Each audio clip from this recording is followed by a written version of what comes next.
Capítulo 32. Prodigio a favor de un grande.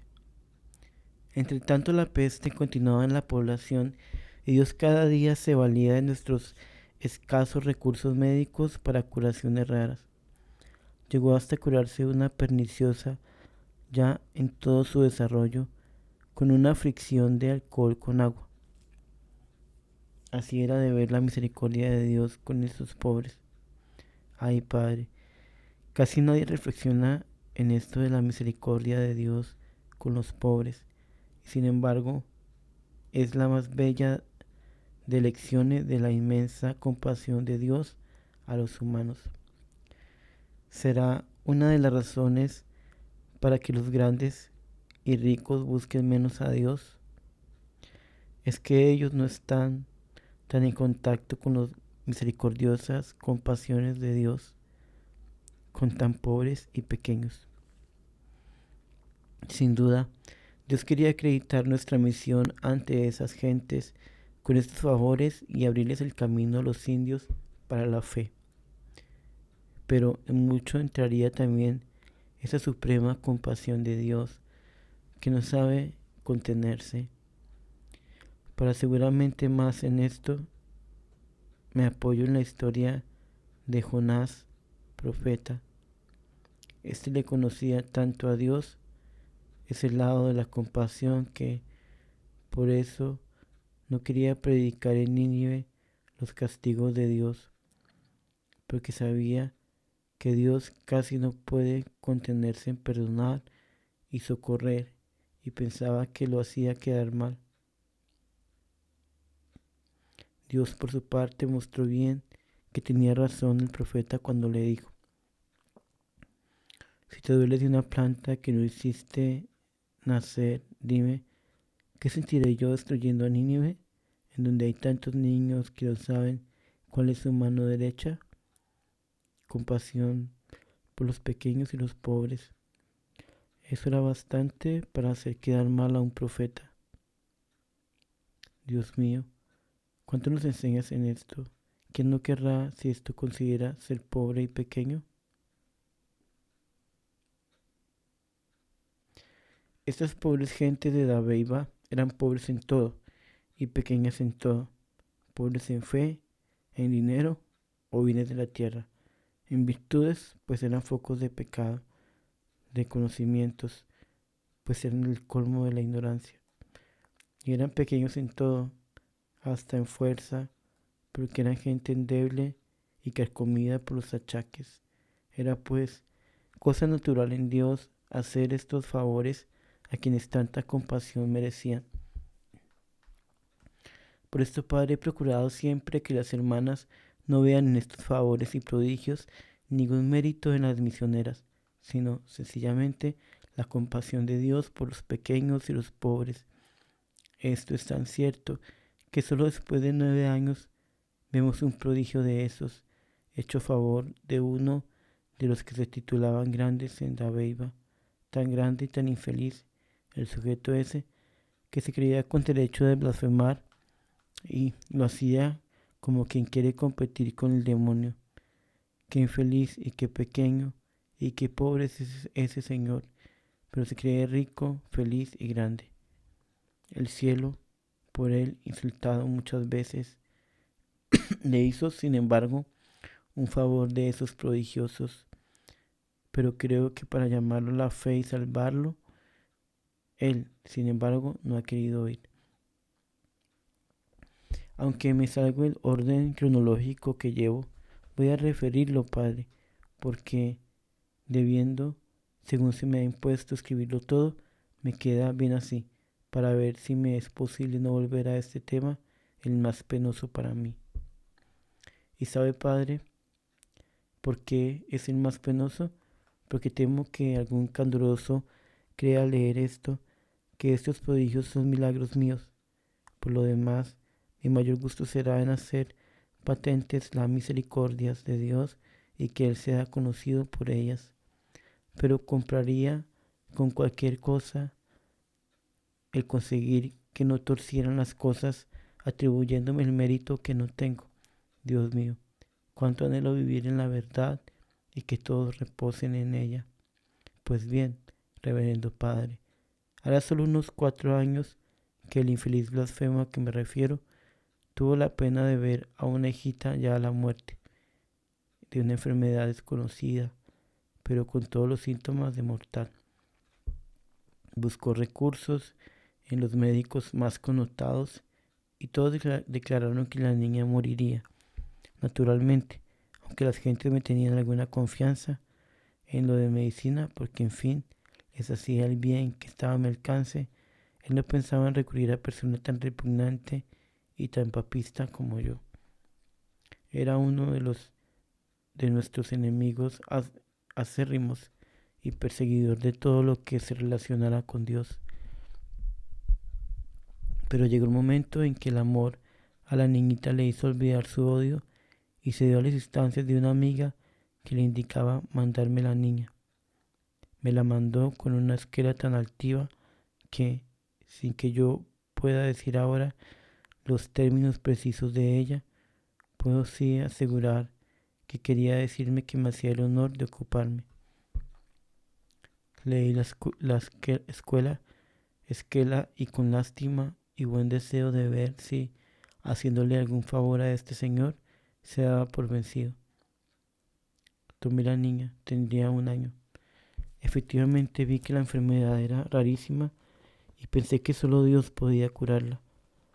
Pero en mi ansia de ver si esa sería la puerta para la conversión de aquel hombre y un triunfo para la gloria de Dios, puse toda mi confianza en Dios y le dije que oyera nuestra súplica, puesto que había intereses muy grandes de su gloria en el asunto.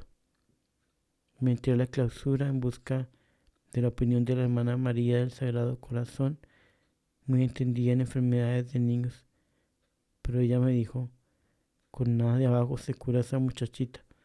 Dígale a Dios que se la cure, para que ese hombre se convierta. Con esa hermana era mi madre. Viene yo un verdadero mandato y punto seguido le hice a Dios la petición formal de la curación. Pero como había de devolverla con alguna receta, le envié a decir al Señor que la niña se le curaría y que le diera un baño de leche. A poco volvieron con la niña a darme las gracias y que le recetara reconstituyentes, pues había quedado débil. Así lo hice, pero en esa vez, consultando a un sacerdote, la entré a la clausura y con el mayor sigilo le puse el agua del bautismo, de modo que donde esté esta criatura es cristiana, y nadie, sino el sacerdote y las hermanas lo saben, y es la única hijita de ese señor que se ha bautizado. Después, algunos me han dicho que aquel bautismo fue imprudente, porque quedó expuesta ciertamente la fe en ella, pero como consulté con quien debía saber, quedé tranquila.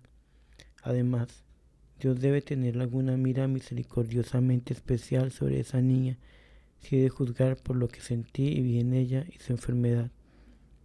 Esto se lo abandoné desde entonces a su providencia y amor. En cuanto a la familia de la niña, se hizo amiga de las hermanas.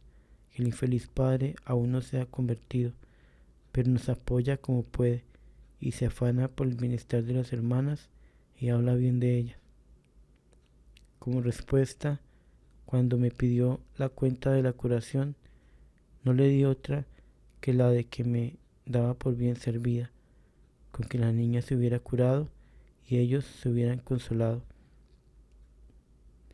Este recado lo llenó de agradecimiento y se constituyó en defensor contra nuestros enemigos. ¿Cuándo se convertirá?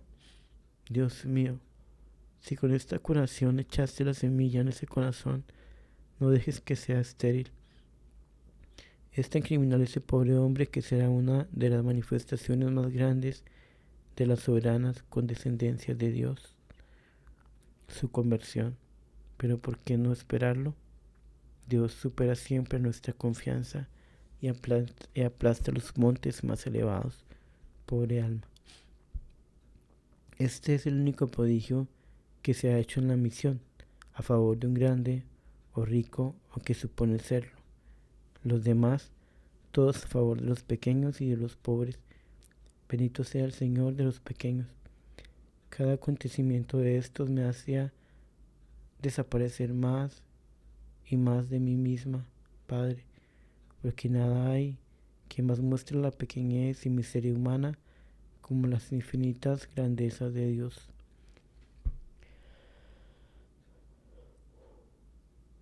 Influencia para sanificar el pueblo. Volviendo ahora al año 1914, o sea, el mismo en que fuimos a Dabeiba y al que vengo refiriéndome. Como la peste, aunque tenía en parte alivio del modo que dejo dicho, no cesaba, era preciso ver algún remedio natural para mal tan espantoso. Lo primero que creí debía desaparecer era el uso tan inveterado allí de comer carne de cerdo. Con todos los enfermos a quienes hablaba, tropezaba con el inconveniente de que no querían usar carne de res porque tenían la idea de que era supremamente dañosa a la salud y además no la había en la región. Tomé medidas conducentes a que se diera el consumo de alguna res cada semana y lo conseguí, hablando directamente con el señor que vendía el cerdo y asegurándole que no haría pérdida ninguna porque me comprometía a ver que la gente le comprara la carne y que en el último caso las hermanas le compraríamos toda la que no vendiera. Oída la promesa de dicho señor, me fui a recorrer las casas de todos los enfermos recetándoles invariablemente carne de res. Al principio me contestaron que se morirían si lo comían. Yo entonces les dije que si no la comían, no les recetaba más. Además, les iba disminuyendo poco a poco el uso de la de cerdo. Esto dio tal efecto, padre, que un mes después se consumía en el pueblecito un novillo grande cada semana y las enfermedades del estómago fueron desapareciendo. Pero las fiebres y otros achaques persistían. Dios me dio ocasión para recetar también a todos los enfermos el agua hervida, y como por encanto se veía la disminución de enfermos. Solo me faltaba quitar los miasmas pestilentes que traían las fiebres y otras enfermedades y que eran producidos por una piara de cerdos que cuidaban en la plaza sin precaución de ninguna clase. Dada la idea de suprimir aquel animal, la gente se enojaron con razón porque se les quitaba una fuente, casi la única que tenían de conseguir los pesitos para vestirse, pues cada pobre tenía su animalito en la plaza sin cuidado de nada. Para quitar este mal tenía que vérmelas con las autoridades y cómo entenderse con esos señores que nos aborrecían y que se jactaban de saber tanto. Porque, padre, todo el atraso que refirió en Dabeiba nos era conocido en lo que se llama propiamente el pueblo. El gremio de los dirigentes era más miserable que se creía una maravilla. Imposible decirles nada de mis ideas para sanificar el pueblo. De esto que digo pueden exceptuarse 4 o 5 personas de Frontino o Cañas Gordas que allí vivían.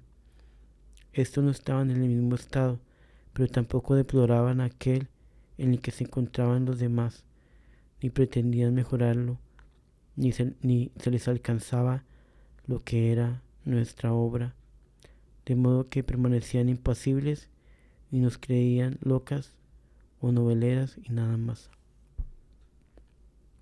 Dios, poco tiempo después me proporcionó medios para entenderme con uno de sus señores con motivo de una junta de catequización que formó el departamento para el empleo de unos fondos dados a la misión.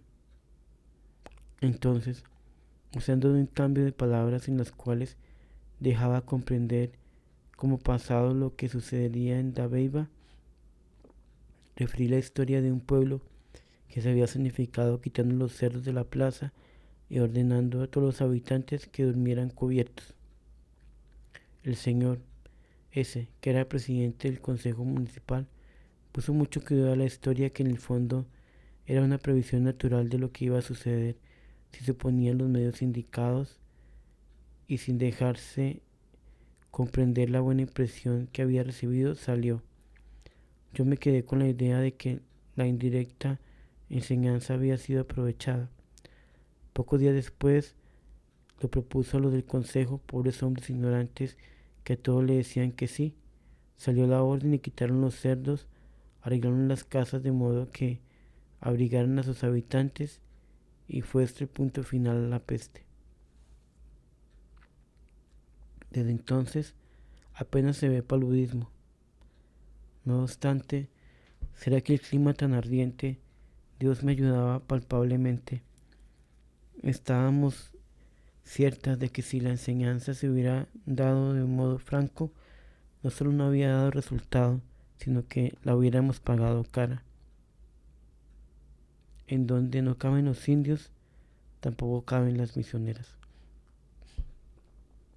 Sin embargo, no hay cosa más cierta que aquellos de que la gota cala la piedra. En vista de los favores que Dios concedió al pueblo por conducto de la misión, o quizás estimulados por algunos señores de otras partes, determinaron los señores de la autoridad hacernos una casa y de hecho la empezaron muy cerca al saloncito que ocupábamos. Con tanto gusto la empezaron que entonces se vieron puertas y ventanas de cornisa pintadas en dabeiba. Aquello era un encanto, como estaban de contentos porque iban a colocar muy bien a las hermanas. Pero lo que son los favores humanos, al entregarnos la casa nos pusieron la expresa condición de que no habían de estar en ellos los indios. Ay, Dios mío, lo que sentí, con que caben las madres y no los hijos. Cuán lejos de entender nuestra misión y sus obligaciones estaban estos señores. Sin titubear les di las gracias del mejor modo posible y rehusé la oferta a causa de la condición. Al fin ya teníamos algunos amigos, aunque no entendieran nuestro empeño, sí podían servir de instrumento de Dios para muchas cosas que esperábamos de su amor. Lo que son los amigos. No otra cosa son los amigos en la vida. Desde muy niña recuerdo haber estado empapada con este agradecimiento. Los amigos, tal como los concibo o entiendo, son puros instrumentos de Dios para sus designios respecto de nosotros, pero son los instrumentos más inseguros. Muchas veces nos sirven precisamente por inseguros, porque nos obligan a recurrir a Dios en el instante que nos falta, con cierta convicción de que solo Dios es inmutable, y dejan un nuevo conocimiento de Dios y lo vano de lo terreno, que con desprendimiento del alma de todo y dándole alas para volar a donde sí hay brazo fuerte para apoyarse en las necesidades. En este sentido, los amigos más falsos son las mejores lecciones, pero hay que estar prevenidos contra lo que se llama decepción y que vulgarmente llaman despecho. Esa es la mayor polilla que nos arrebata la utilidad que dan los amigos, aun en su falsedad. ¿Y qué no es falso en este mundo, Dios mío? Por mi parte, si mi falsedad me acomodaría bien con la de los demás. Este conocimiento forma ya sentimiento en mi alma. Cuán falsa soy con Dios. Él solo lo sabe y se complace de mí. Por esto me compadezco yo de la falsedad ajena. Porque quiero, Dios mío, que tengas en mi corazón algo como un compañero que te acompañe en compadecer las miserias humanas. La compasión que tienes a mi miseria por ser falsa, a pesar de mí misma, quiero que repercuta en mi alma y brote de ella la compasión que debe inundar mi corazón hacia mi pobre prójimo.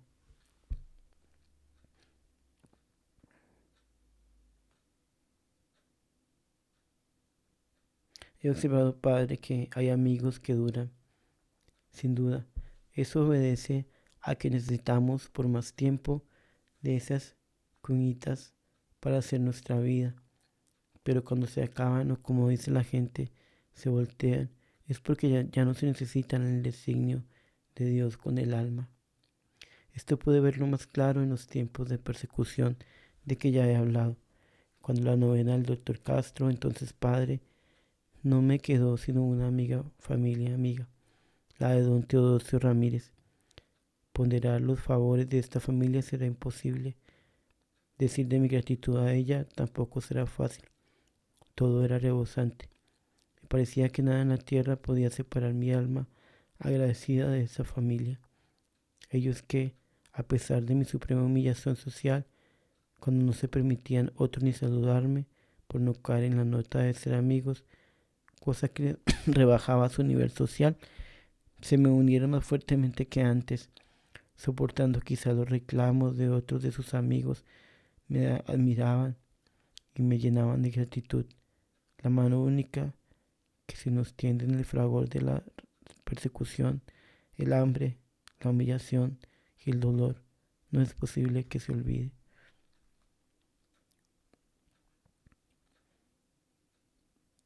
Pues bien, el tiempo, las circunstancias y los caminos de la vida han ido separándonos hasta el punto que hoy no me doy cuenta de dónde viven, qué les pasa ni nada absolutamente.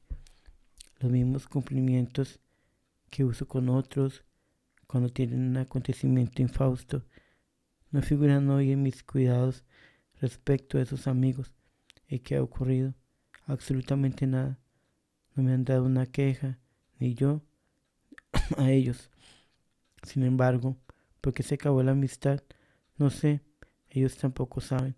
El hecho es que no nos cuidamos de eso y ya está todo. Dios mío, ¿cómo se parece el corazón humano al agua que no conserva nada de lo que se le escribe en su superficie? ¿Cómo es pasajero todo? Hace poco vi a esos amigos y les pregunté por qué no éramos ya amigos y tampoco supieron decirme. Todo en la tierra va, Padre, como corriente rápida de agua. Delante de Dios, sí me doy cuenta del motivo que acabó estas amistades. Sencillamente me los dio Dios para una época especial de mi vida. Por eso los hizo tan generosos y finos. Pasó la época y pasaron los amigos, sin que tengamos queja mutua, ni de una ni de las dos partes. Ay, fueron sencillamente un rayoncito de amor compasivo de Dios a mi alma para determinada época de oscuridad.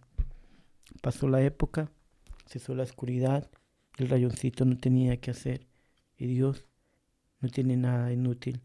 Eso es todo.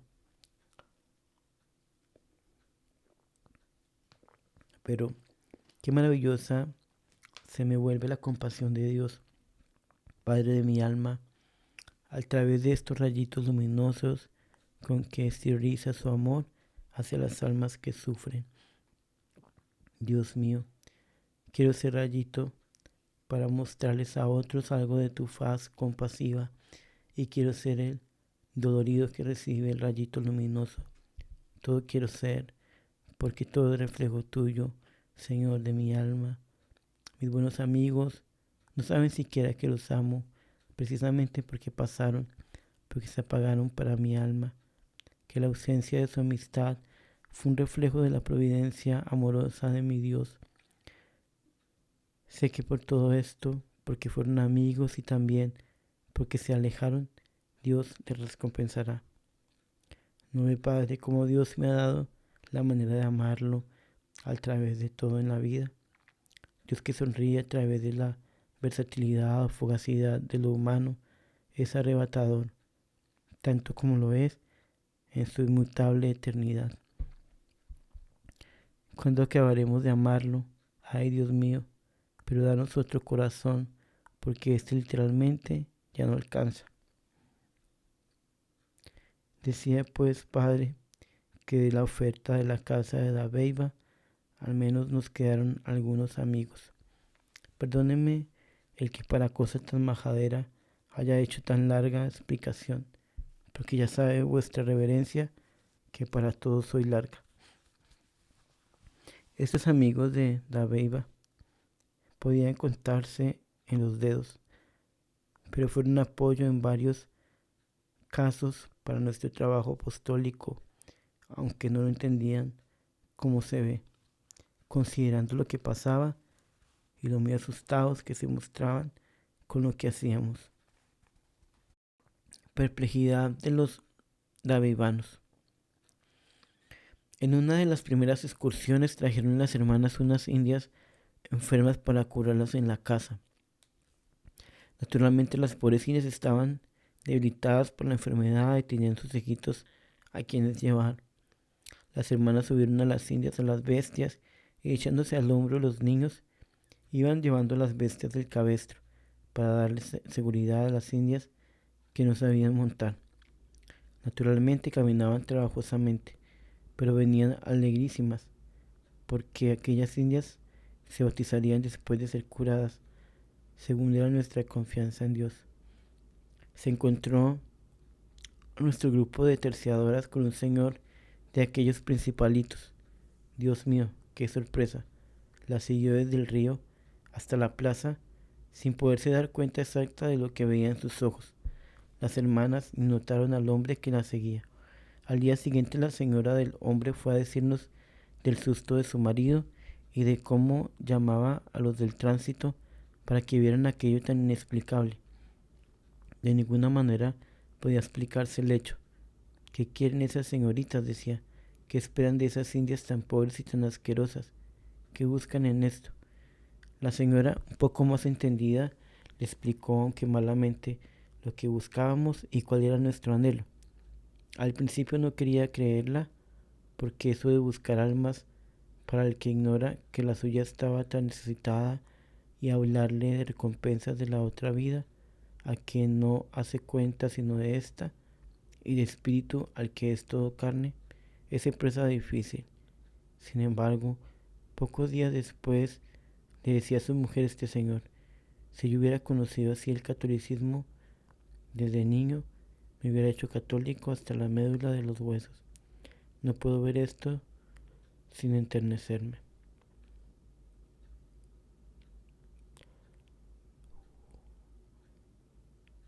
Ese pobre señor fue también de los que cerró la puerta de su corazón a estos toques.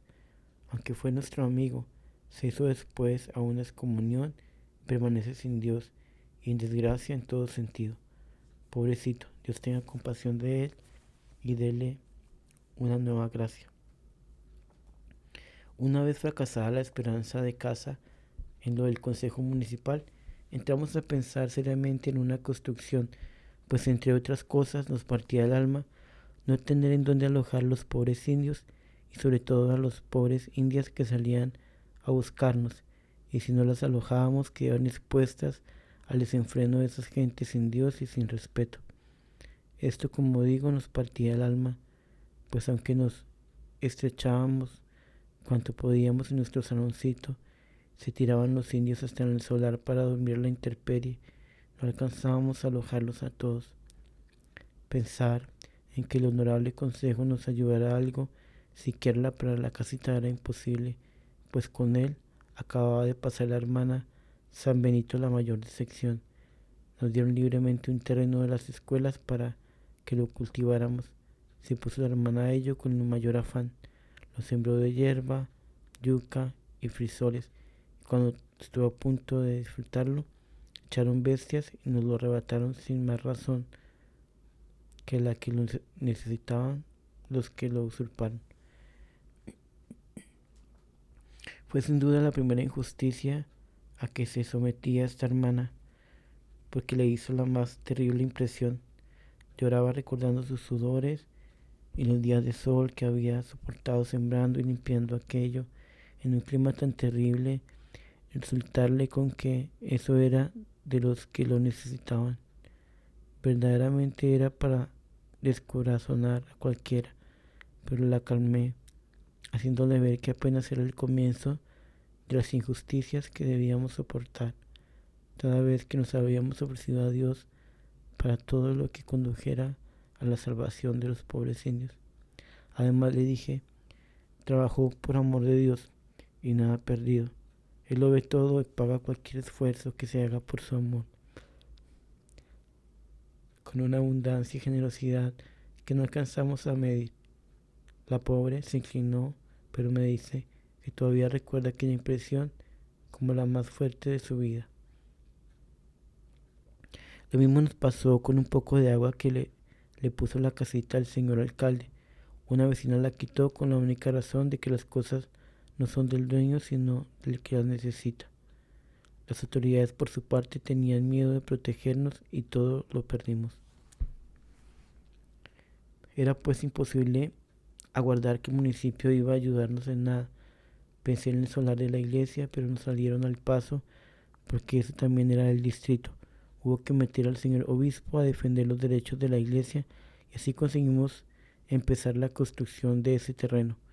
Sin embargo, como el afán no era defender el terreno de la iglesia por parte de los señores del consejo, sino impedir que tuviéramos casa, se me presentaron a impedir la construcción con el pretexto de que no podían permitir una casa de paja en la población.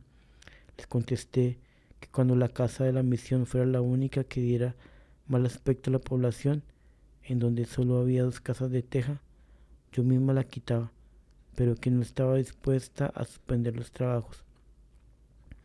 Me hicieron saber enseguida que estaban dispuestos a quemar la casa tan pronto como estuviera terminada. Les contesté que podían hacerlo cuando quisieran.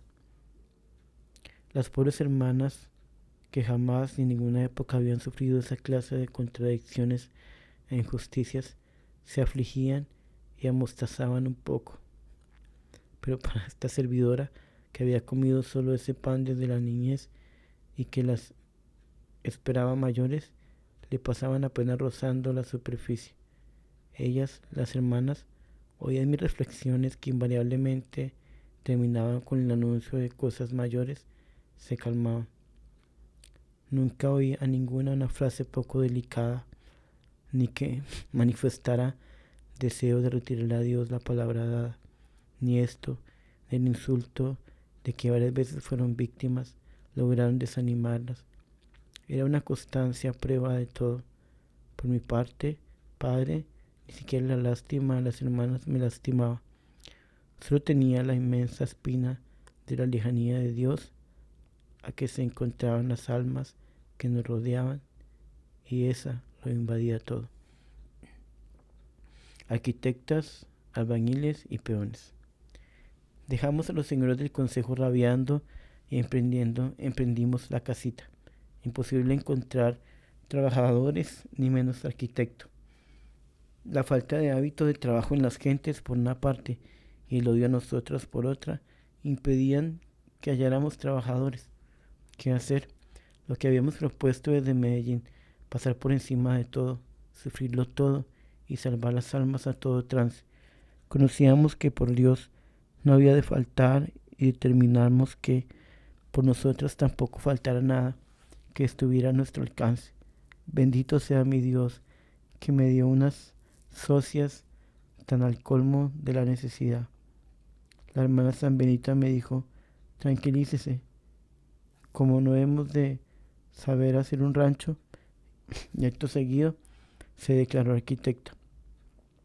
Contrató una parte de la casa con un albañil de Medellín que por allí buscaba la vida y desde el principio vio que aquel trabajo era inferior al que necesitábamos y terminó de arreglos con gentes que no sabían lo que hacían. Aprendió a conocer las maderas y con otras de las hermanas y con uno que otro indio que quería hacer algo se fue al monte, hecha en mano, y en otros días tenía ya la madera cortada. Mas, ¿cuánto esfuerzo supone esto para que no tenía costumbre de esta clase de trabajo? Las manos se le despedazaban, los soles las tostaban, pero no oí jamás una queja. Unas se inventaron carpinteras, otras albañiles, y todas terciadoras. Ya se traía un palo, ya una carga de paja, unas recogían boñiga, otras hacían barro, otras empajaban. En fin, aquello era de verse cómo iba resultando nuestro rancho, sin más trabajadores que unos muchachitos o indios que de cuando en cuando querían ayudarle en alguna cosa. Terminada la armazón de aquel rancho tan grande, no había en Dabeiba ninguno igual. Se emprendió la consecución de la paja, pues se necesitaba una cantidad enorme. vino a conseguirse el permiso para cortarla en Alto Bonito, a donde había que ir por una falda terrible. Pero eso no importaba a las amadas trabajadoras.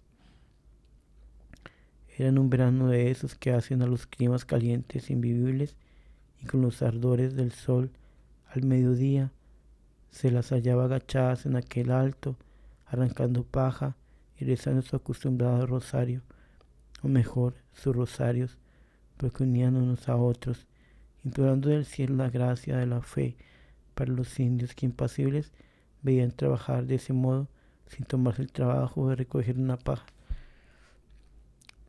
Muy temprano tomaban su escaso desayuno y partían para aquel teatro de dolor, para no volver hasta la caída de la tarde, agobiadas con un fardo de paja, con las manos lastimadas, la espalda ardorosa, sin fuerzas corporales, pero con las del alma todavía mayores que había sido en la mañana, con el semblante alegre y el corazón lleno de Dios.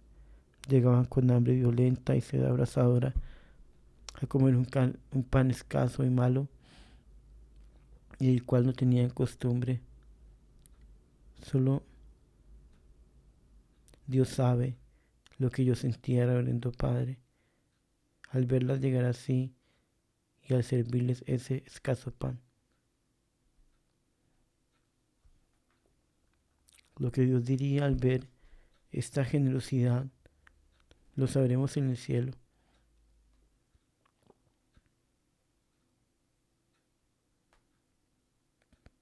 Lo que decían los davidvanos lo oían ellas mismas al verlas pasar por la calle, agobiadas y quemadas por el sol. Decía: muy bueno que trabajen.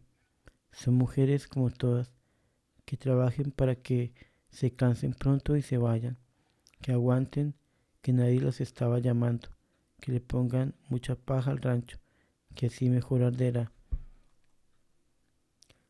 Una mirada de compasión o de admiración jamás se notó. Tampoco la deseaban ni la necesitaban. Se habían como casado, por decirlo así, con la bendita humillación, y estaban en el tálamo de su dicha. Por las tardes nos referían lo ocurrido durante aquellas jornadas y trabajos, esforzándonos mutuamente a padecer más, si Dios lo pedía, y ser constantes hasta arrancarle a Dios la gracia que buscábamos. El trabajo no impedía la alegría ni la oración, ni la humillación secaba la fuente de nuestra dicha. Y a pesar de esta clase de trabajo, Padre, nuestros salmos de la medianoche por la conversión de nuestros armados indios sonaban y se continuaban con un fervor siempre creciente. Ay, lo que es la fuerza de Dios. Cargada 150 cargas de paja, esto es 300 tercios o fardos, se empeñaron en cubrir el techo con ella, siempre amenizado el trabajo con el Santo Rosario. Les parecía que sin esa bendita oración el trabajo quedaba como sin complemento, obligado para subir al cielo a ganarse las almas o su conversión, por decir mejor. Luego pasaron a lo de hacer los bareques. Aquello era un encanto verlas tan alegres, amasar y pegar barro, desmenuzar el estiércol, cargar arena desde el río. La hechura de las celdas costó 1000 sudores, pero no logró hacer desaparecer la santa alegría de quienes ya casi no tenían fuerzas físicas. Abnegación incomprendida. En un día de mayor faena, cuando hacían los embarrados y blanqueaban la casa, estos albañiles de nuevo género, se presentó en Dabeiba el doctor Álvarez, uno de nuestros amigos de Frontino, que más se había empeñado en nuestra vuelta a Medellín, y encontró precisamente las hermanas embarrando y embarradas como peones. Al mirarlas suspendió el paso, pues ya recorría el edificio, y me dijo: esto es admirable pero inexplicable. Cómo estas señoritas acomodadas y delicadas lo han dejado todo, hasta sus padres, Para venirse a esto, ¿de dónde sacan fuerza para tanto? ¿Qué esperan? Esto es casi enloquecedor. Solo le contesté: doctor, la fuerza les viene de fuente desconocida por los del mundo. Es inútil que la busquen el interés bajo de la ganancia material. Búsquela en el amor de Dios. Ese es el único que puede dar fuerza para tanto. No se descabece pensando en esto, porque usted tampoco conoce el amor divino y no logrará convencerse. Riéndose se retiró diciendo: no entiendo, no puedo ni admirarlas porque no las entiendo. Confórmese, doctor, le contesté. No es preciso que usted ni nadie las entienda. Sepa sí que hay muchas cosas que ustedes, los mundanos, aunque sean los más sabios, no entienden, porque son del dominio de un amor oculto a los ojos de la carne. Salió riéndose y compadecido. Yo, por mi parte, quedé más compadecida del ciego mundo que pierde almas que tanto cuestan. Verdaderamente, Padre, es tanta la ceguera del mundo y entienden tan poco del sacrificio como producto del amor de Dios, que un día se me presentó un primo mío, desgraciadamente liberal, pero de mucha confianza para mí, y me dijo: mira, yo quiero ver a tus hijas y saber si están locas. ¿Por qué? Le dije. Me sorprende esa idea. Es que yo sé quiénes son ellas y lo que en Medellín dejaron, y solo estando locas rematadas, pueden haber venido a buscar estos negros tan asquerosos sometiéndose a estas cosas. Eso de consumir una juventud en una quijotada es cosa muy seria, y además, al principio creí que era espíritu de novelería y que pronto regresarían, pero la cosa va larga y todos nos hemos quedado esperándolas. Dime, ¿qué las detiene o qué esperan? Creo que solo por un arranque de locura insigne pueden consumirse en esa clase de trabajos. No te equivocas, le dije. Sí, están locas, pero de una locura desconocida para ti y para cuantos ignoran lo que es amor de Dios. Ya de esta locura no se curarán, pero a ella les hace felices. No te explico porque no me entenderías jamás. ¿Quieres tratarlas para que veas que rebosan de dicha? No, me dijo. Las veo felices y me ofuscan. Creo muy bien lo que dices, que hay un elemento desconocido que les da esa fuerza. Al principio creí que esa alegría era fruto de un puntillo de honra, pero ahora veo que es imposible suponer punto de honra que resista a este género de vida. Salió riéndose y diciendo: hay que verlo para creerlo. Lo que sentí al entrar al rancho. Ya estaba para terminarse el rancho cuando hice mi primer viaje a Medellín, de modo que prepararon la pasada a él para mi vuelta. Lo que sentí al entrar, solo Dios lo sabe. Me veía como cubierta por un techo construido con los puros sudores de unas hijas que no habían recibido de mí la primera palabra de aprobación ni la habían buscado. Veía ese anhelado techo para los salvajes que me rodeaban y que eran casi mi corazón y hecho con tales sacrificios. Dios mío, sabes que te ofrecí ese ranchito y esa colección de sacrificios en el amor de mi alma. Es la única vez, Padre, que me he sentido arrebatada de ternura, a punto que deseo hasta besar a las hermanas. Nunca me había visto tan llena de agradecimiento. Sin embargo, fiel a mi consigna, solamente me mostré un poco de alegría y les di a las hijas el acostumbrado abrazo, sin mencionarles nada ni desahogar mi alma. En grupo, todas me rodearon para hacerme pasear la casa, mostrando la dicha más grande, pero no me mostraron los callos y huellas dolorosas en sus manos y pies.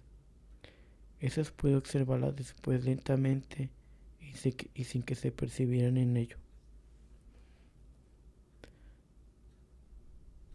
Dios me perdone, Padre, a mí, que en medio de tales ejemplos soy tan floja, y bendito sea para siempre, porque creo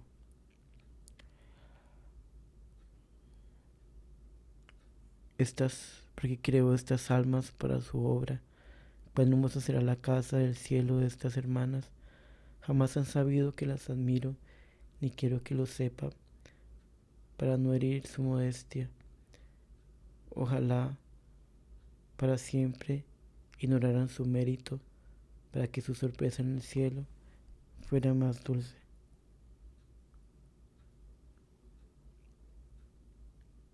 Comenzaba la pesadilla de mi vida. Una cosa curiosa, padre, ya he dicho que no quise llevar sino un esfoliador de papel, porque mis relaciones se iban a acabar y con ellas la necesidad de escribir, así como todo lo que se relacionara con la enseñanza, pues para dar los indios la ley de Dios, bastante poca pedagogía se necesita, me decía yo, y por lo tanto di al traste con cuantos libros, cuadernos y cuestiones de esa clase tenía, y pensé muy seriamente en desaparecer absolutamente, con lo cual creía que Dios llenaba mi aspiración, pero Padre mío, qué engaño aquel. Desde los primeros días escribí a Carmelita dándole cuenta del viaje y del teatro que pisábamos. En la carta puse recaditos para las personas que nos habían ayudado el viaje, y de buena fe creí que ya podía quebrar la pluma, pero esto me salió como casi todo lo que pensaba, completamente al revés. Así fue donde comencé a ensuciar papel y a figurar lastimosamente entre las gentes. Bendito sea mi Dios por haberme negado satisfacer ese anhelo como la mayor parte de los que en un tiempo tuve. No había mesa ni siquiera una tabla para escribir. Sin embargo, sobre una máquina de coser me improvisé un escritorio, creyendo siempre que cada semana escribía lo último. Pobre de mí. No hay remedio, padre, o soy boba rematada, o Dios me emboba cuando le parece. Casi todas las semanas enviaba correo y tiraba la pluma como para siempre. A la semana siguiente, nueva necesidad me hacía buscarla de nuevo y así. Siempre progresivamente se iba imponiendo la necesidad de escribir hasta que terminé echando raíces en la pobre máquina que me servía de escritorio. La necesidad de una mula buena y de algunas otras cositas me obligó a dirigir una súplica al señor gobernador. Este inmediatamente me telegrafió pidiéndome permiso para publicar la carta. Comenzaba, padre, la pesadilla de mi vida. Mi primera palabra fue no, imposible, pero las hermanas me rogaron que reflexionara un poco. Les entendí y resolví consultar al señor obispo con la firme convicción de que me diría que de ninguna manera diera la tal licencia. Mientras el señor obispo contestaba, quedé en la perplejidad y angustia interior más espantosa. Me parecía que todo se había perdido, que yo era una criminal y que si esa carta llegaba a publicarse sería la persona más desgraciada de la vida. Dios mío, qué angustia aquella. Las hermanas no se explicaban mi angustia y quizás ni la creían, pero mi alma estaba completamente turbada. No es de extrañar esto, padre, si recuerda lo que antes he referido respecto a la particularidad de mi alma a este respecto. Mi agonía se prolongó porque el señor obispo demoró la respuesta. No sé por qué ausencia que tuvo de la ciudad. Mientras tanto, San José me hizo una gracia especial. Recurrí a él para que en caso que el señor obispo me dijera que diera la licencia, me concediera la gracia de abandonarme totalmente a que se publicara cuanto quisieran los que me mandaban. Parece mentira, padre, que para esto, después de estar tan depurada mi alma con tantos dolores, hubiera necesitado un auxilio especial del cielo, pero es la verdad y aún todavía tengo rarezas de esta clase. Haciendo mi oración de la mañana, rogándole al santo me diera la resolución suficiente para no impedir nada de la gloria de Dios, por esa rara pena, me sentí de improviso lleno de amor y con el arranque de amor una resolución grande de mirar bien cualquier cosa y hasta de continuar mi vida tan popular. Si Dios lo quería, quedé muy agradecida del amado santo y resuelta a cualquier resolución del señor obispo. ¿No es este el único favor especial de la congregación que la congregación le debe a San José? Olvidé referir oportunamente cómo a él recurrió mi madre también con las cosas del reverendo padre Luis de la Virgen del Carmen.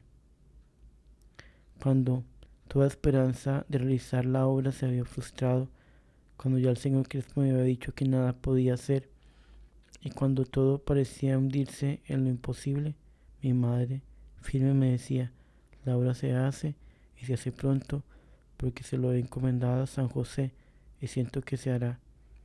He de notar que me lo decía en los momentos en que todos los medios de realización de la obra parecían perdidos, y por más que yo le replicaba que sí se realizaría, pero más tarde me decía siempre no, ahora lo hará San José.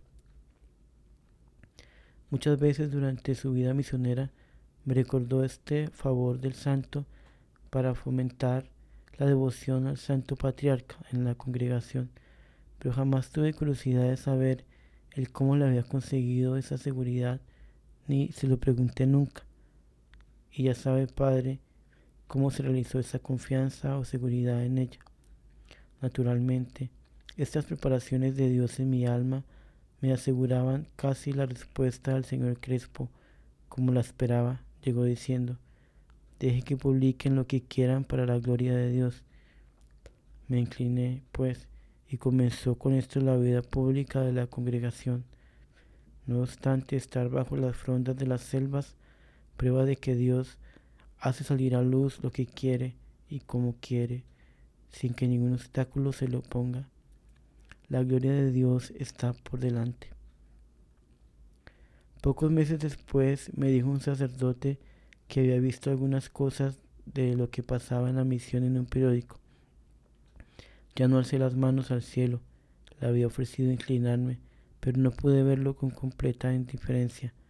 Cuando apenas estaba trabajando por pasar esa pena en mi interior, llegó una carta del reverendo padre Domingo Henao, bienhechor, insigne de la obra y primo mío, en el que me decía que todas las cartas que había escrito la familia y amigos de la obra las habían publicado en el Colombiano y que no me habían pedido licencia porque sabían que no la daba y que me inclinara porque cuando la gloria de Dios está por delante, no importa que el nombre salga en las letras de molde, fueron sus palabras.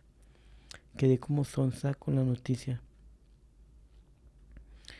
pero me había tocado el Padre Nao, la nota sensible de mi alma, la gloria de Dios, y con eso no tuve que replicar.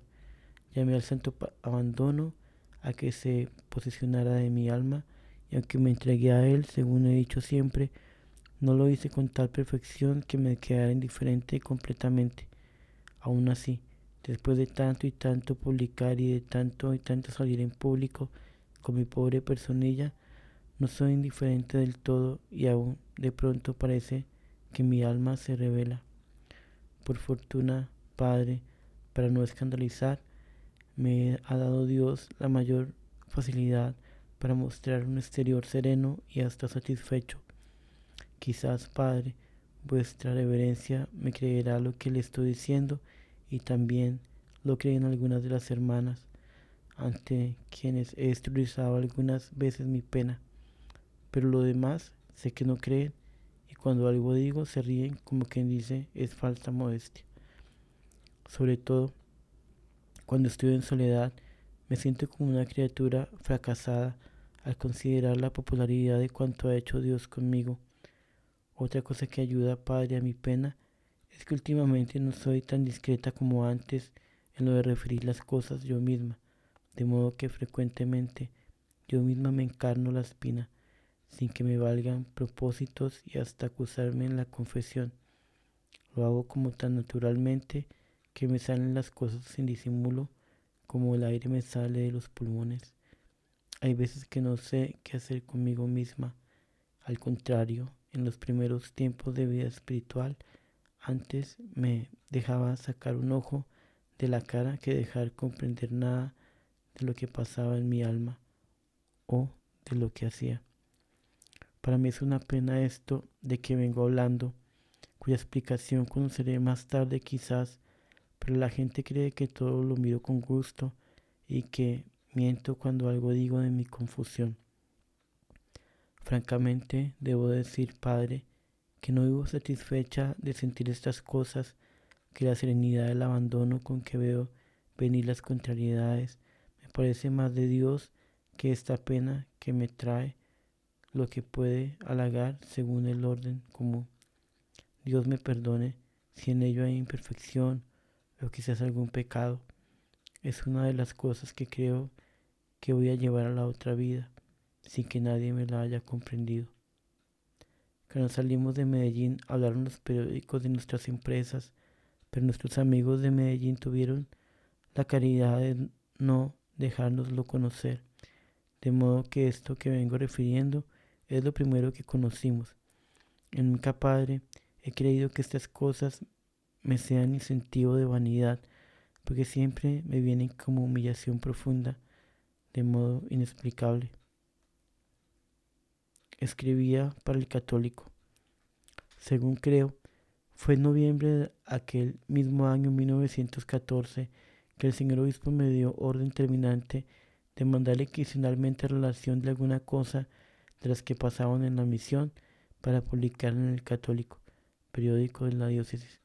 Naturalmente mi sensibilidad no resistió al sentimiento que me hacía llorar, pero entré en la lucha y le contesté al señor Crespo muy conforme con su parecer, pero dentro de mí hervía la tempestad. Encuentro escrito entonces esto: porque Dios mío, siento tanto hondo dolor que las miradas de los hombres nos alcancen para siempre. Dios mío, oh bienaventurada eternidad, patria mía, a donde no es posible que lleguen las miradas de los hombres, con que no valen las selvas y apartadas cuevas, sino que es preciso aparecer. Ay Dios, ¿quién pudiera serviros por siglos sin ser conocidas de nadie? Dios mío, para vos toda la gloria y para vuestra criatura solo la ignominia de su propia vileza. Solo por vuestra gloria me someto a la publicidad de esta obra de la cual me habéis tomado como instrumento. Voy a agazaparme delante de vuestros ojos para dejar pasar por encima los rumores de las cosas humanas. Cosas humanas, Dios mío, son estos rumores de publicidad. Pues que pasen. Así me decidía, Padre, a todo, pero jamás he podido dejar de sufrir interiormente por estas cosas.